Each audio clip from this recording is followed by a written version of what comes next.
শিক্ষিত ছোট বৌমা ভার্সেস অশিক্ষিত বড় বৌমা। আরে ছোট বৌমা, এসো এসো, এই নাও আজ থেকে সংসারের সব চাবি, আলমারির সব দায়িত্ব সম্পূর্ণভাবে তোমার।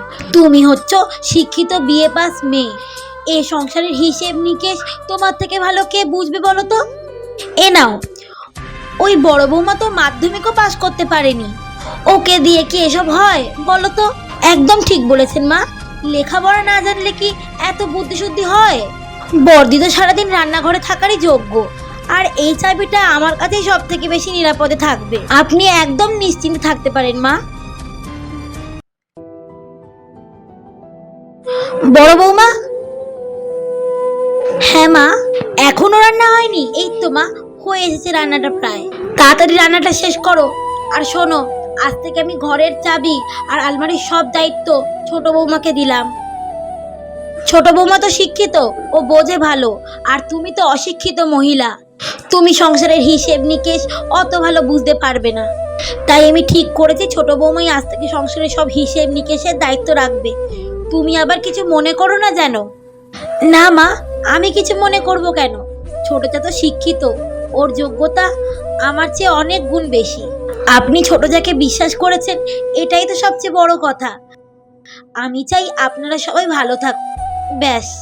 নাও নাও, তাড়াতাড়ি রান্না ছাড়ো। কিছুদিন পর। মা, কান্না করবেন না মা, জলটা খেয়ে নিন মা। মা, জলটা খেয়ে নিন। হায় হায় গো, সব শেষ হয়ে গেল। আমার তিল তিল করে জমানো টাকা, আমার অতগুলো গয়না সব আলমারি থেকে চুরি হয়ে গেল। চাবি তো ছোট বৌমার কাছেই ছিল, কি করে হারালো এতগুলো গয়না? কে নিয়ে গেল আমার অতগুলো গয়না? মা, চাবি আমার কাছে ছিল, তার মানে কি আমি চোর? আপনি আপনার বড় বৌমাকে চেপে ধরুন, ওই সারাদিন ঘুরঘুর করে ঘরে আপনার। তাছাড়া আমি কখনো অখেয়ালে চাবিটা ফেলে রেখেছিলাম? আপনি আমাকে আলমারির চাবি দিয়েছেন, দায়িত্ব দিয়েছেন, সেই জন্যই হয়তো বড়দি চাবিটাকে চুরি করে সব গয়না হাতিয়েছে। অশিক্ষিত ছোট লোক ঘরের মেয়ে, ওর দ্বারাই এগুলো সম্ভব। ছোট, দোহাই তোর, আমাকে চুরির অপবাদ দিস না। আমি হয়তো লেখাপড়া সত্যি জানি না, কিন্তু তা বলে চুরির মতো পাপ কাজ আমার মা বাবা আমাকে শেখায়নি। মা, বিশ্বাস করুন, আমি চুরি করিনি। মুখে মুখে তর্ক করো না দিদি, চোরকে আমি চোরই বলেছি। চোর কোথাকার। মা, আমি এমন কাজ করতেই পারি না, আপনি আমায় বিশ্বাস করেন তো মা? মা, আপনি কাঁদবেন না। আমি অশিক্ষিত হতে পারি, কিন্তু কোনটা ঠিক আর কোনটা ভুল সেটা আমি ভালো করেই জানি। ছোটটা যখন ঘরের ভেতরে ওর মায়ের সাথে কথা বলছিল, আমি তখন পাশ দিয়ে যাচ্ছিলাম, হঠাৎ বর্দি আবার কি দেখাবে আপনি শুনুন মা, আর ভালো করে দেখুন।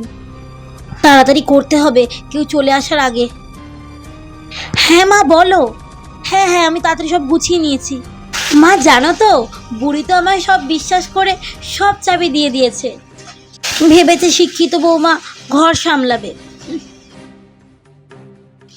হ্যাঁ হ্যাঁ, আমি সব টাকা আর গয়না গুছিয়ে বাবার বাড়িতে পাঠিয়ে দিচ্ছি।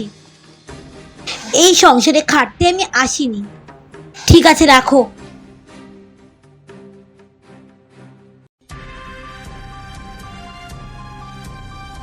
এই কি ছোট বৌমা, তুমি শেষে আমার বিশ্বাসের এই মর্যাদা দিলে? এত অহংকার ছিল তোমার শিক্ষার? মানে ওটা ভুল করে, মা আমাকে ক্ষমা করে দিন মা। চুপ করো, আর একটাও কথা বলবে না। আজই তুমি এই বাড়ি থেকে বেরিয়ে যাও। যে শিক্ষা মানুষকে চোর বানায়, অন্যকে ছোট করে, ওই শিক্ষার মুখে আমি থুতু মারি। আমায় ক্ষমা করে দিও গো বড় বৌমা। আমি তো ভাই অশিক্ষিত বলে কত অপমাননা করেছি। ওইসব কথা বলে আমায় লজ্জা দেবেন না। আপনি তো আমার নিজের মায়ের মতোই, আর মায়েরা অন্যায় করলে সন্তানরা কি রাগ করে? আর যাকে শিক্ষার অহংকারে মাথায় তুলেছিলাম, সেই আমার পিঠে ছুরি মারলো। আজ আমি বুঝলাম, আসল শিক্ষা বইয়ের পাতায় থাকে না, থাকে সংস্কারে আর চরিত্রে।